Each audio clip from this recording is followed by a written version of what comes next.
And so, I mean, we can't argue with that, right? I mean, the triggers come out, they're average triggers. Glock will tell you if you go through their class, this is not a competition trigger. It's not. Okay, newsflash. Glock is not the end-all, be-all for everyday carry or competition shooters. All right, keyboard commandos, I'm ready. Go ahead, criticism starts. I understand that. I'm ready for it. But I think if you hang with me through this discussion, you'll understand why I'm saying what I'm saying about Glock and why I think there are better guns for certain things. Now, I'm almost scared of doing this topic because a lot of Glock owners are so passionate. So before I get into the whole topic, I do want to address today's 9/11. I'm shooting this the morning of 9/11. And nothing really hits closer to home for me. I'm not a New Yorker, not a native New Yorker, but I did live in New York for on and off for several years. And when I saw the Twin Towers falling, every time we get around to 9/11, there's a part of, you know, an American patriot that rises up in me. There's a part of just Brad that rises up and says, hey, we really need to be prepared for what's coming next. And I'll leave it at that. One of the guys that works for us used to be an EMT in New York, and I know this is a heavy day for him because he was on site 5 minutes after the planes hit the tower. So for those of you who had lost your 9/11, my condolences, and I'm sorry about that. But let's talk about Glock triggers and crazy Glock enthusiasts for just a minute. So for those of you who are watching the channel, first of all, I appreciate you. The ones who are subscribers and watch us, it's greatly appreciated. If you're not a subscriber, please like and subscribe. This is one of those topics that gets me banned or shadow banned. So a lot of our topics are like this, and I truly do believe that YouTube doesn't necessarily, with the analytics, let everybody see our information. But so a regular customer of ours comes in. I think it was yesterday. Well, no, today's Monday, so it would have been Saturday, with a brand new Gen 5 Glock 19 and wants to trade out the trigger. And so we have ghost triggers inside the office. And for those of you who don't know, I said this in a couple of other videos, my duty weapon is a Glock 17. I love the Glock 17. There's a lot of things about the gun that are phenomenal, but it's not my everyday carry gun. Now, this guy was looking at trying to make more of a competition gun out of his Glock. So, over the years, we've been a gun dealer for about 8 or 9 years now. Over the years, we have people come in fairly regularly who are free gunners or doing some type of gun competition. And a lot of times it's just for fun. Like we have probably 2 guys that are super serious shooters and modify their pistols quite a bit, or the pistols over the years quite a bit. This guy is not, I wouldn't consider him a real serious shooter, but I would say that he's a really, a great gun enthusiast. And so I'm going to share something with you that Glock shared with me when I went through the armorer's course, okay? Yes, I'm a Glock armorer. There's nothing wrong with Glock guns. I don't carry a Glock anymore. There's another video that talks about that. And I think I'm getting ready to change my everyday carry gun. But I don't carry a Glock anymore. And I don't carry a Glock anymore for a couple of reasons. Here goes where the keyboard commanders are going to get mad, right? So the Glock reliability is unquestionable, right? I mean, Glocks are pretty reliable guns. Few people have had a problem with Striker. I just had a Glock 19. Somebody brought it in a couple weeks ago. First time out of the box, the pin was, the firing pin was slightly bent. It was, I think it was manufactured wrong, and it needed to be replaced, so we replaced it. That's not a common occurrence, folks. Listen, everything that comes in, we have problems occasionally with Walthers. We have problems with Thompson is one of the worst with the feed ramps. We've had problems with some CZs. We've had problems with Canics.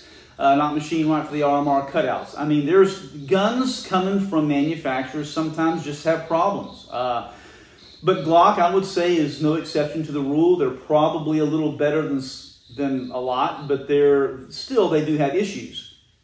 But I will tell you that anyone who ever wants to turn into a 3-gunner or a competition shooter and they own a Glock, they end up getting rid of them. And if you disagree, feel free to share below. Do not mind at all. but almost everyone who becomes a serious shooter and a competition shooter ends up getting rid of the Glock. They change out the trigger at some point, or probably right off the bat. They change out the barrel. The new Glocks are coming with competition barrels. I get all those things. But at some point, every single one of them that we had that come in the shop that's a serious shooter ends up getting something different. Now, that doesn't take away from Glock's reliability. It doesn't take away from a really good shooter being able to shoot their target at 50 yards away if they need to. It's a long way for a gun, but you can shoot 50 yards away. We sat out here at my range one day, and I was with a Glock 17. I walked it in and figured out where my 116 yards, I was hitting a steel plate, a big steel plate, like, chest, torso size steel plate with a pistol. Just for fun, right? It's not a serious shooter, just for fun. But I'm going to tell you why I'm amazed that Glock enthusiasts, let's just say Glock nuts, right? Guys who are nuttier about Glocks than me. I like the Glock 17. It's my favorite Glock. But they get pretty frustrated when you start knocking on the fact that if you really want to have a competition style gun from a Glock, you got to make some changes. And so, we can't argue with that, right? The triggers come out, they're average triggers. Glock will tell you if you go through their class, this is not a competition trigger. It's not meant to be a competition gun. It's meant to be a reliable duty weapon that's going to go bang every time you pull the trigger, and it's made to shoot things, okay? So, taking Glock for what it is, buy it for what it is. I no longer carry a Glock. As of today, I carry a TP9 SC Elite. Feels great in my hand, feels better than a Glock. It doesn't feel quite as much like a brick as a Glock does. It comes out of the box with a phenomenal trigger. So a lot of Glock enthusiasts will say, well, look, Glock's tried and true. If I'm going to go to battle, I'm going to take my Glock with me. I have no problems with that. If you're having an everyday carry gun, the chances are in your Walmart parking lot shootout that lasts 3 shots, you're going to be fine with most any gun that's a reliable, well-made gun. Whether it's a Glock, a CZ, a Walther, whatever it is. Not whatever it is. Let me take that back. There's some guns that are real crap. I do not carry the real crap guns. We have some on our website for people who want to buy crap, but I will never recommend one of those guns. So, going back to this Glock thing. Don't get all butthurt because I'm going to tell people that there are better triggers than Glock. Glock will tell you that there are better triggers than Glock. Here's what I believe Glock does. You need to wrap your head around this. So in the class, they didn't say this. They kind of bounced around it. Glock now has an upgrade to their triggers for every one of their guns. It's a Glock product. It's a Glock upgrade. Glock admits they don't have the best triggers in the world. Once you get used to the heavy pull, you know where your reset is, then it helps a lot with the Glock that you carry. You know what to expect out of the gun. You know how the gun operates. But look, Glock sells in the entire world, right? Glock sells guns over the entire world. They sell them in New York, unfortunately. They sell them in California, unfortunately.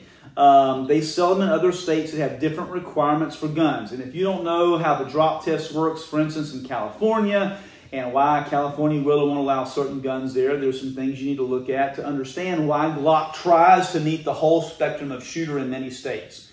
I think you can tell I'm not really knocking Glock now, but what I am going to tell you this. Because of what Glock does out of the factory and the specs they try to meet out of the factory, they make a substandard trigger on purpose. If you want to have a better trigger pull, you want a 3.5 to 5.5 pound trigger, well, by George, go get yourself a better upgraded trigger. Go get a Ghost trigger. Go get a better Glock trigger.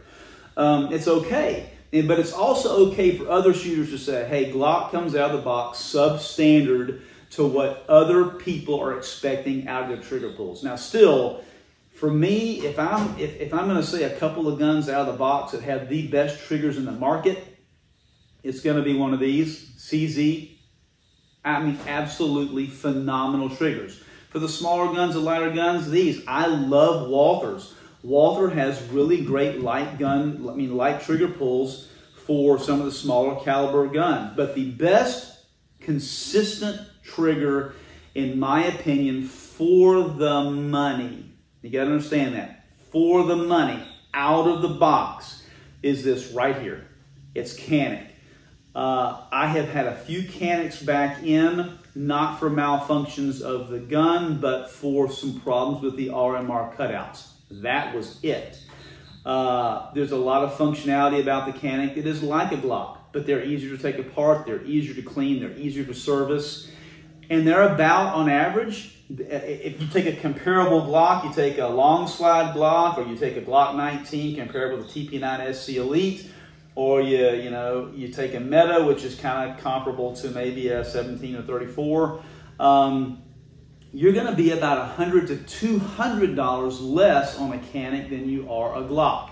Would I take it to the desert as a duty weapon? There are 3 reasons why I would not take a Canic to the desert yet as a duty weapon.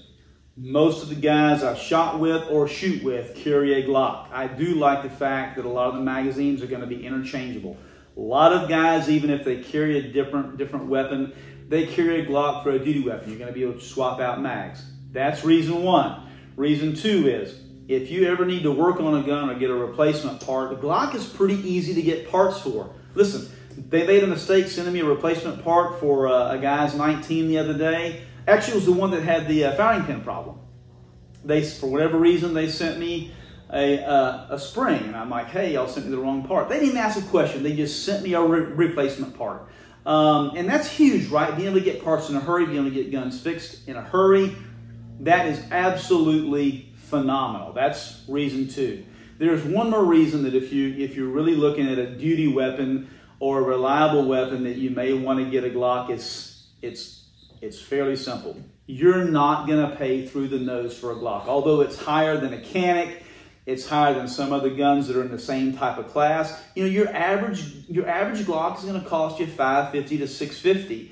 A lot of the other guns, you're looking at H&K, or you're looking at SIG, or you're looking at CZ. You're going to pay a couple $100 more for those guns. I tend to like metal frames, but don't carry one. They're heavy. I tend to love shooting my 1911s, but the truth of the matter is, I just like them because they're kind of fun. I would never carry a 1911. If you do, I'm sorry, make a comment below. Tell me which one you carry, it's fine. But look, don't get all butthurt over the fact that I'm not a huge Glock fan for an everyday carry. They still have their place, they're still great guns, but there's other guns that are better for the money out there for an everyday carry gun. Give me your thoughts, appreciate you watching, thanks.